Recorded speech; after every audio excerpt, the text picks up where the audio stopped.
The city of Seattle lost a professional sports team today. The financially troubled Sounders announced they are going out of business. The Sounders have had all sorts of problems lately. The owners can't get along, attendance is low, and they've been late with 2 payrolls over the last couple of months. The president of the North American Soccer League says he is hoping that new owners can be found before next season. Now remember, this team is successful on the field. They have made it to the Soccer Bowl for the past 2 years, but just can't seem to get it together in the front office. Sounders call it quits today after 10 years in the NASL. In baseball, the Mariners are working hard to avoid that 100-loss mark. M's beat the Royals again tonight 3-1. Mariners scored 2 runs in the 5th. Steve Henderson, the hero, he doubled in a run, then scored the game winner on a wild pitch. Bob Stoddard the win. Bill Cottle picks up the save. Other scores for you tonight.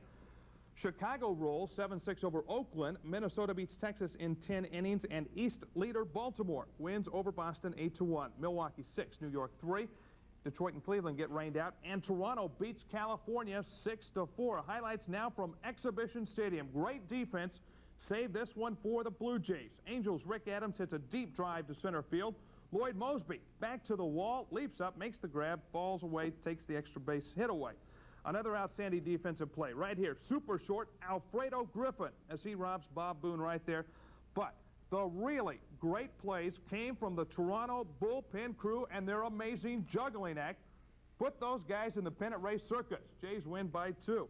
National League scores for you now. In the West, just one game separates the Dodgers and Braves. LA loses to San Diego 8-3, and Atlanta gets rained out against Houston.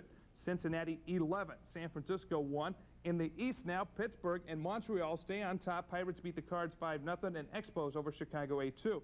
Philadelphia is just half a game back. They beat the Mets 2-0. Let's roll the videotape. Mets rookie Ron Darling made his major league debut, started out strong, strikes out Pete Rose right here. Then the pressure got to him. Darling balked twice, allowing Joe Morgan to come all the way around from second base and score the winning run. Phillies win the ball game. Tug McGraw and Al Holland combined for the shutout. One big upset and one amazing shot today in the U.S. Tennis Open. NBC's Jack O'Rourke has the highlights for us. 16-year-old amateur, 16 on the near court, gave it all, but it was not enough against Yannick Noah. Jack O'Rourke, NBC News, New York.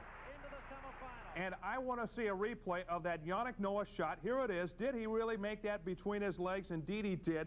And then he comes back with the winner right there. No upsets today in U.S. Open tennis except for, of course, Andrea Jaeger, the 3rd seed, losing to the 5th seed today.